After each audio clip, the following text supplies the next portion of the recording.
अफगानिस्तान में तालिबान की वापसी के साथ ही दुनिया दो धड़ों में बटी हुई नजर आ रही है। एक गुट पाकिस्तान और चीन जैसे देशों का है जिसने खुलकर तालिबान का समर्थन कर दिया है, तो दूसरी ओर भारत जैसे देश हैं जिन्होंने साफ कर दिया कि हथियारों के दम पर शासन करने वाली सरकार उन्हें स्वीकार नहीं है। हालांकि ये ऐसी बातें कही जा रही हैं कि तालिबान में पैदा हुई स्थिति के बाद भारत अभी तत्काल कोई बड़ा कदम उठाने की बजाय वेट एंड वॉच की भूमिका में होगा। भारत की नजर अफगानिस्तान में बनने वाली नई सरकार के स्वरूप और तालिबान के रुख पर है।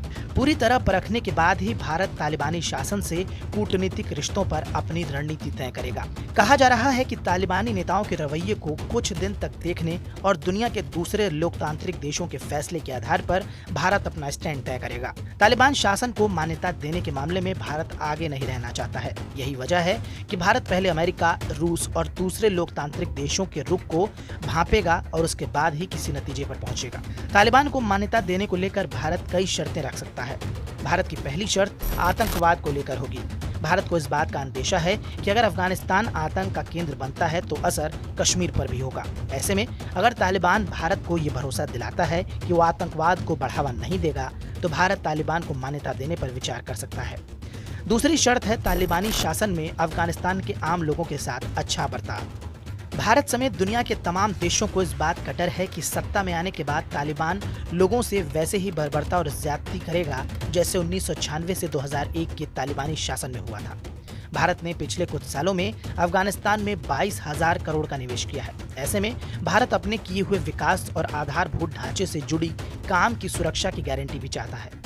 कूटनीतिक जानकारों का कहना है कि भारत सरकार तालिबान को भले मान्यता न दे, लेकिन उसे तालिबान के बैकडोर चैनलों से बात तो करनी ही होगी, क्योंकि अफगानिस्तान में भारत का बड़ा दांव लगा हुआ है। शायद तालिबान को भी इस बात की भनक है कि अगर उसका रुख आज से 2 दशक पहले वाला रहा तो कुछ देशों को छोड़ दुनिया के ज्यादातर देश उसे मान्यता नहीं देंगे। यही वजह है कि तालिबान खुद को बदले बदले तौर पर पेश करने की कोशिश कर रहा है। मंगलवार को पहली प्रेस कॉन्फ्रेंस में तालिबानी प्रवक्ता ने कई ऐसी बातें कही जो तालिबानी विचारधारा से ठीक उलट हैं। तालिबान ने वादा किया है कि दुनिया के किसी भी मुल्क के खिलाफ आतंकवाद के लिए अफगानिस्तान की जमीन का इस्तेमाल नहीं होगा। तालिबान ने ये वादा ऐसे समय पर किया जब भारत, अमेरिका और ब्रिटेन समेत दुनिया के अधिकतर देश इस बात को लेकर चिंतित हैं कि तालिबानी शासन में एक बार फिर आतंकी संगठनों के लिए अफगानिस्तान सबसे सुरक्षित ठिकाना बन जाएगा। तालिबान ने महिलाओं को लेकर अपनी सोच में बदलाव के भी संकेत दिए, साथ ही भारत से अपने निवेश को जारी रखने की बात भी कही है। बहरहाल इस खबर पर आपकी क्या प्रतिक्रिया है, हमें कमेंट सेक्शन में जरूर बताएं। साथ ही देश और दुनिया से जुड़ी तमाम बड़ी खबरों के अपडेट्स के लिए सब्सक्राइब करना न भूलें हमारा digital platform TV9 Bharatvarsh.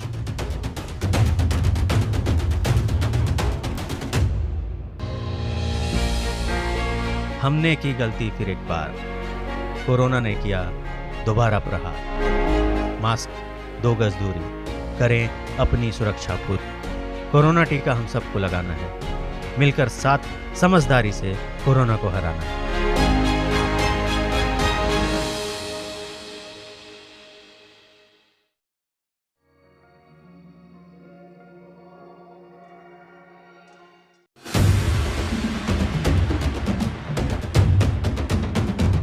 Afghanistan में तालिबान की वापसी के साथ ही दुनिया दो धड़ों में बटी हुई नजर आ रही है। एक गुट पाकिस्तान और चीन जैसे देशों का है जिसने खुलकर तालिबान का समर्थन कर दिया है, तो दूसरी ओर भारत जैसे देश हैं जिन्होंने साफ कर दिया कि हथियारों के दम पर शासन करने वाली सरकार उन्हें स्वीकार नहीं है। हालांकि ये ऐसी बातें कही जा रही हैं कि तालिबान में पैदा हुई स्थिति के बाद भारत अभी तत्काल कोई बड़ा कदम उठाने की बजाय वेट एंड वॉच की भूमिका में होगा। भारत की नजर अफगानिस्तान में बनने वाली नई सरकार के स्वरूप और तालिबान के रुख पर है।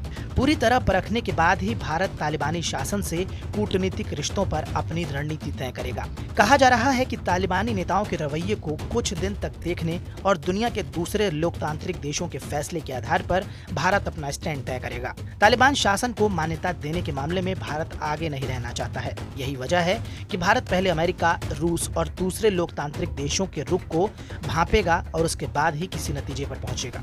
तालिबान को मान्यता देने को लेकर भारत कई शर्तें रख सकता है। भारत की पहली शर्त आतंकवाद को लेकर होगी। भारत को इस बात का अंदेशा है कि अगर अफगानिस्तान आतंक का केंद्र बनता है तो असर कश्मीर पर भी होगा। ऐसे में अगर तालिबान भारत को ये भरोसा दिलाता है कि वो आतंकवाद को बढ़ावा नहीं देगा, तो भारत तालिबान को मान्यता देने पर विचार कर सकता है। दूसरी शर्त है तालिबानी शासन में अफगानिस्तान के आम लोगों के साथ अच्छा बर्ताव। भारत समेत दुनिया के तमाम देशों को इस बात का डर है कि सत्ता में आने के बाद तालिबान लोगों से वैसे ही बर्बरता और ज्यादती करेगा जैसे 1996 से 2001 के तालिबानी शासन में हुआ था। भारत ने पिछले कुछ सालों में अफगानिस्तान में 22,000 करोड़ का निवेश किया है। ऐसे में भारत अपने किए हुए विकास और आधारभूत ढांचे से जुड़ी काम की सुरक्षा की गारंटी भी चाहता है। कूटनीतिक जानकारों का कहना है कि भारत सरकार तालिबान को भले मान्यता न दे, लेकिन उसे तालिबान के बैकडोर चैनलों से बात तो करनी ही होगी, क्योंकि अफगानिस्तान में भारत का बड़ा दांव लगा हुआ है।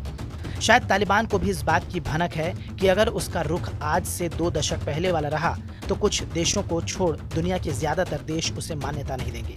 यही वजह है कि तालिबान खुद को बदले तौर पर पेश करने की कोशिश कर रहा है। मंगलवार को पहली प्रेस कॉन्फ्रेंस में तालिबानी प्रवक्ता ने कई ऐसी बातें कही जो तालिबानी विचारधारा से ठीक उलट हैं। तालिबान ने वादा किया है कि दुनिया के किसी भी मुल्क के खिलाफ आतंकवाद के लिए अफगानिस्तान की जमीन का इस्तेमाल नहीं होगा। तालिबान ने ये वादा ऐसे समय पर किया जब भारत, अमेरिका और ब्रिटेन समेत दुनिया के अधिकतर देश इस बात को लेकर चिंतित हैं कि तालिबानी शासन में एक बार फिर आतंकी संगठनों के लिए अफगानिस्तान सबसे सुरक्षित ठिकाना बन जाएगा।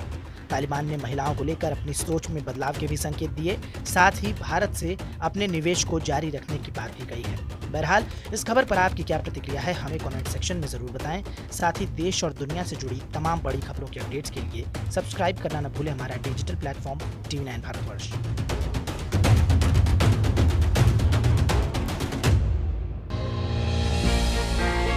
हमने की गलती फिर एक बार, कोरोना ने किया दोबारा प्रहार। मास्क, 2 गज दूरी, करें अपनी सुरक्षा खुद।